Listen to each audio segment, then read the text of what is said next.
ज्या गोष्टीची भीती होती शेवटी तेच घडलंय. अख्ख्या महाराष्ट्राची चिंता वाढवणारी एक अतिशय मोठी बातमी समोर आलेली आहे. हवामानाच्या संदर्भातला एक अत्यंत धोक्याचा इशारा थेट जपानच्या हवामान खात्याने दिला आहे.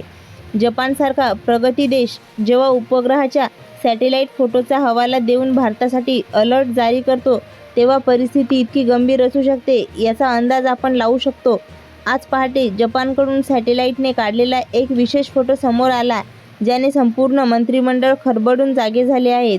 यात सर्वात मोठा धोका आपल्या महाराष्ट्राला असल्याचं सांगितलं आहे.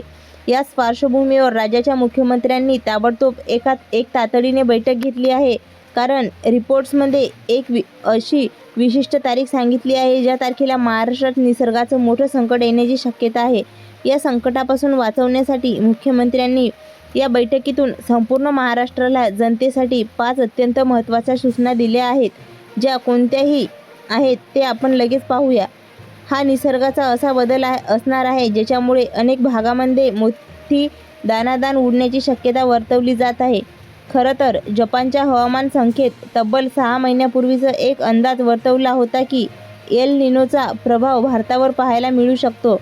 आधी हा प्रभाव ऑगस्ट ते फेब्रुवारी या काळात अपेक्षित होता, पण आता हा एल निनो अरबी समुद्रामध्ये अत्यंत तीव्रतेने सक्रिय झाला आहे.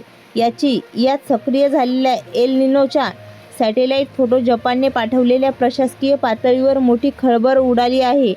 विशेष म्हणजे जपानच्या आधी साधारण 48 तासापूर्वी अमेरिकेचा हवामान संस्थेनेही असाच एक धोक्याचा इशारा दिला होता. पण सुरुवातीला कदाचित त्यांच्याकडे तिथं गांभीर्य पाहिलेलं गेलं नाही. मात्र जेव्हा जपानच्या थेट सॅटेलाईट फोटोचा आणि उपग्रहाचा डेटाचा पुरावा समोर ठेवला तेव्हा मात्र तातडीने देशात वेगवेगळ्या मंत्रिमंडळाच्या बैठका सुरू झाल्या आणि प्रत्येक राज्यासाठी आपल्या पातळीवर मार्गदर्शक सूचना जारी करण्यात आल्या. पण त्यात आपल्यासाठी महाराष्ट्राची ही परिस्थिती जास्त संवेदनशील मानली जाते.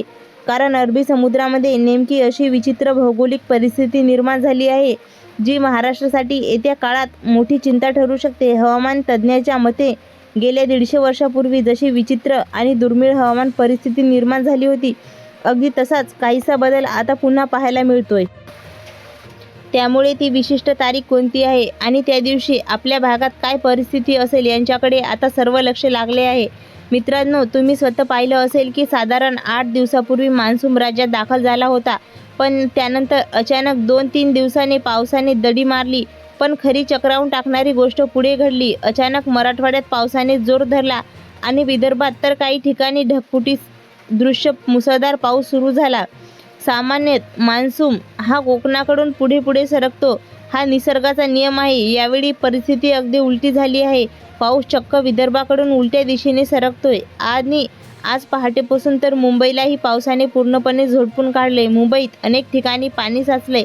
हवामान तज्ज्ञांच्या मते हा निसर्गाचा उलटा प्रवाह हेच अरबी समुद्रात घडलेल्या त्या विचित्र घडामोडीचे लक्षण आहे. आज पहाटे जी सॅटेलाईट अपडेट आली आहे त्यानुसार येत्या काही दिवसातली एक अशी विशिष्ट तारीख समोर आलेली आहे ज्या दिवशी संपूर्ण महाराष्ट्राला हाय अलर्टवर राहण्याचा इशारा देण्यात आलेला आहे.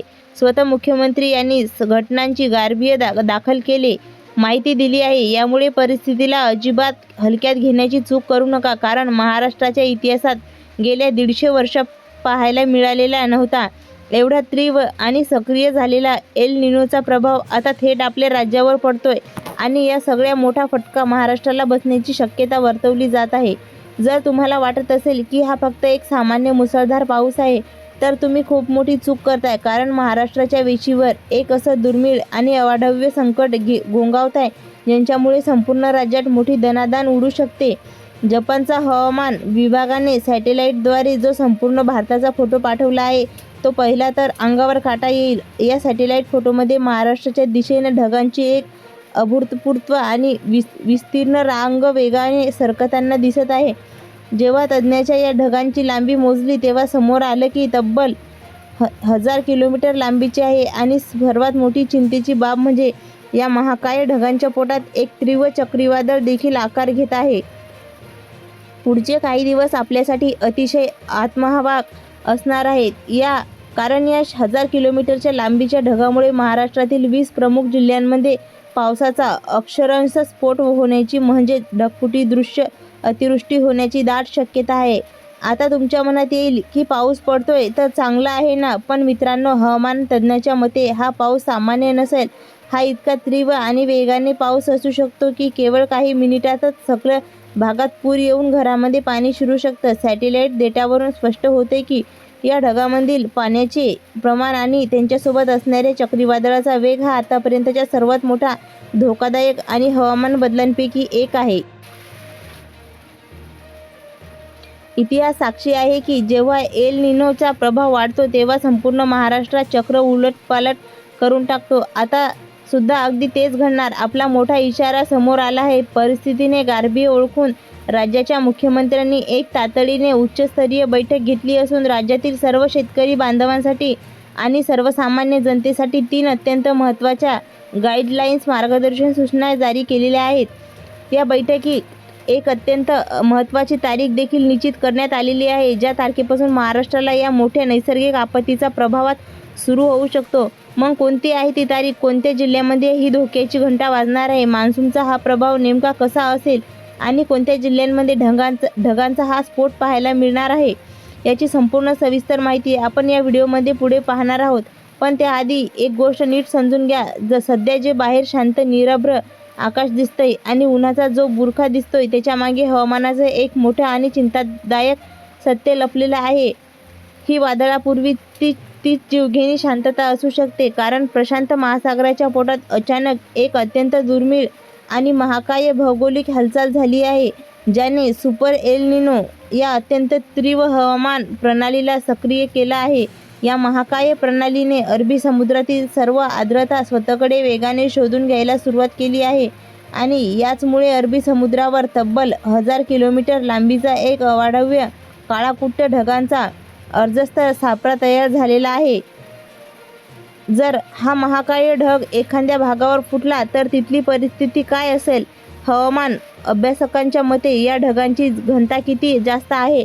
ही ढग ज्या भागावर येईल तिथे दुपारीसुद्धा रात्रीसारखा मिट्ट काळोखाट होईल आणि त्यांच्यासोबत पडणाऱ्या बंदुकीच्या गोळ्यासारख्या तीव्र गारा थेट काळजाचा थरकाप उडवतील.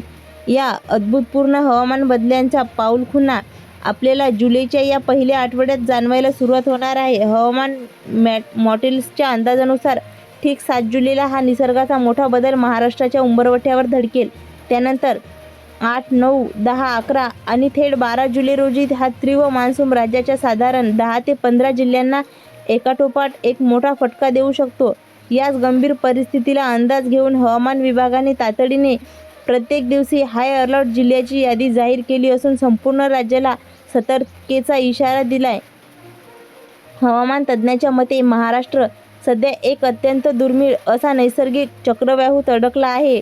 या चक्रव्यूहाहूनही 2 मोठे कारण आहेत. पहिलं कारण प्रशांत महासागराने सक्रिय झालेला सुपर एल निनो आणि दुसरे कारण अरबी समुद्रात निर्माण झालेल्या बाष्पाचे म्हणजेच वाफेचे अवाढव्य डोंगर.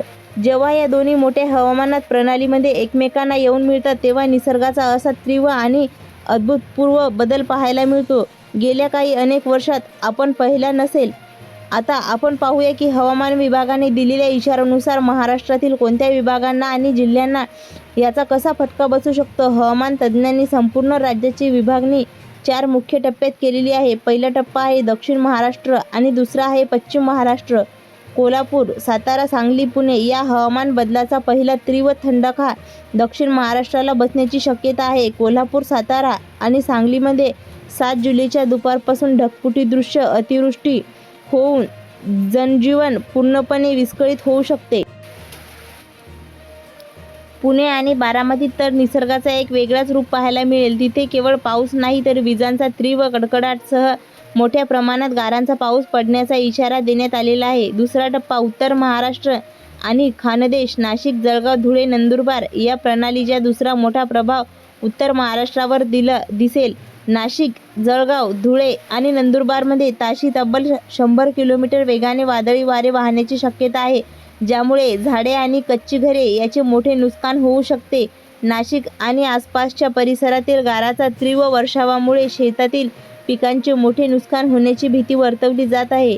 तिसरा टप्पा मराठवाडा, छत्रपती संभाजीनगर, जालना, बीड, लातूर. मराठवाड्यासाठी हा काळ अत्यंत संवेदनशील असणार आहे.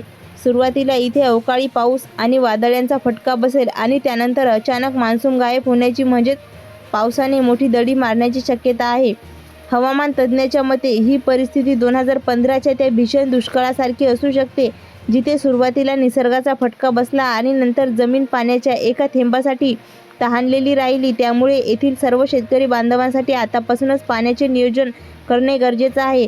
चौथा टप्पा विदर्भ आणि मध्य महाराष्ट्र, नागपूर, वर्धा, अकोला. शेवटच्या टप्प्यात विदर्भावर याचा मोठा प्रभाव दिसेल. नागपूर, वर्धा आणि अकोला परिसरातील हवामानाची हिमालयाकडून येणाऱ्या थंड हवेच्या प्रवाशासाठी टक्कर होणार आहे. यामुळे इथे चक्क आभाळ फाटणे म्हणजेच अत्यंत तीव्र ढगफुटी होण्याची शक्यता आहे. येथील विजांचा कडकडाटसह इतका भयंकर असेल की पक्की सिमेंटची घरेही हादरवून सोडतील. मध्य महाराष्ट्र देखील या हवामानाच्या बदलाच्या प्रभावापासून सुटू शकणार नाही. हा केवळ एक पाऊस नाही, तर हा निसर्गाचा बदलत्या रूपांशी माणसाचा एक अत्यंत थरारक संघर्ष आहे. आतापर्यंत जी माहिती आपण खरोखरच चिंता वाढवणारी आहे. हवामानाचा हा वाढता लहरीपणाचा हा जागतिक पातळीवर सॅटेलाईटमधून मिळणारे हे संकेत पाहता येणारे काही दिवस आपल्याला महाराष्ट्रासाठी नक्कीच कसोटीने ठरवणार आहेत. पण इथे एक अत्यंत महत्त्वाची गोष्ट आपण सगळ्यांनी समजून घेतली पाहिजे. निसर्गाचे नियम आणि हवामान हे क्षणाक्षणाला बदलत असतात. त्यामुळे आतापर्यंतची आपण जी परिस्थिती आणि तारखा पाहिल्या आहेत, हा केवळ वेगवेगळ्या मॉडेल्सने वर्तवल्या गेलेल्या केवळ एक अंदाज आहे आणि ती एक फक्त शक्यता आहे. होय, ही केवळ एक शक्यताच आहे. हवामानाने जे अंदाज उपग्रहाच्या म्हणजे सॅटेलाईटच्या चित्रावरून आणि डोक्यावरून लावलेले आहेत जातात, पण एक वेळ वादळाची दिशा बदलू शकते किंवा ढगांचा प्रवाहसुद्धा दुसरीकडे वळू शकतो. त्यामुळे या बातमीचे अजिबात घाबरून न जाता आपण फक्त आधीपासून सतर्क आणि सावध राहावं, हाच व्हिडिओ बनवण्याचा आमचा मुख्य उद्देश आहे. गेल्या काही वर्षात आपण सार्वजनिक पाहिले आहे की निसर्गाचं चक्र पूर्णपणे बदललं आहे. कधी ऐन उन्हाळ्यात अवकाळी पाऊस पडतो, तर कधी मान्सूनच्या काळात कडक ऊन पडतं. तुम्हाला काय वाटतं, यावर्षी हवामान खात्यात हा अंदाज खरा ठरेल का? एल निनोचा फटका खरोखरच आपल्या शेतकरी बांधवांच्या पिकांना बसेल की निसर्गाच्या कृपेने हे संकट टळेल? तुमचं जे काही मत असेल ते खाली कमेंट करून नक्की सांगा, कारण तुमचे विचार आणि तुमचे अनुभव आपल्या महाराष्ट्रातील इतर बांधवांसाठी खूप महत्त्वाचे आहेत. आता मला सर्व आपल्या प्रेक्षकांना एक महत्त्वाचा प्रश्न विचारायचा आहे की तुम्ही महाराष्ट्रातील नेमक्या कोणत्या जिल्ह्यातून किंवा कोणत्या गावातून हा व्हिडिओ पाहत आहात आणि सध्या तुमच्या भागामध्ये हवामानाची काय स्थिती आहे? जिथे अजूनही कडक ऊन आहे की पावसाने हजेरी लावायला सुरुवात केली आहे? तुमच्या जिल्ह्यातील हवामानाची आत्ताची ताजी परिस्थिती खाली कमेंट बॉक्समध्ये लिहून नक्की कळवा. तुमच्या एका कमेंटमुळे इतर भागातील लोकांनाही तिथल्या परिस्थितीचा अचूक अंदाज घेण्याची मोठी मदत होईल. शासनाने दिलेल्या अधिक सूचना आणि भारतीय हवामानाच्या खात्यांना अधिकृत अंदाजावर विश्वास ठेवा. सोशल मीडियावर कोणत्याही अफवांवर विश्वास ठेवू नका. घाबरून जाऊ नका. हा व्हिडिओ बनवण्याचा हेतू केवळ उपलब्ध आंतरराष्ट्रीय आणि स्थानिक हवामान अंदाजाची शक्यता तुमच्यापर्यंत पोहोचणे आणि तुम्हाला सतर्क करणे एवढाच आहे. कोणत्याही प्रकारची भीती न घबरटा पसरवणे हा व्हिडिओचा हेतू अजिबात नाही. जर तुम्हाला ही माहिती महत्त्वाची आणि गरजेची वाटली असेल तर आत्ताच आपल्या सर्व नातेवाईकांना, मित्रपरिवाराला आणि विशेषतः शेतकरी बांधवांना हा व्हिडिओ शेअर करायला विसरू नका. व्हिडिओला लाईक करा आणि हवामानाच्या अशाच अधिकृत अपडेट्ससाठी आपल्या चॅनलला आता सबस्क्राईब करा आणि सुरक्षित राहा.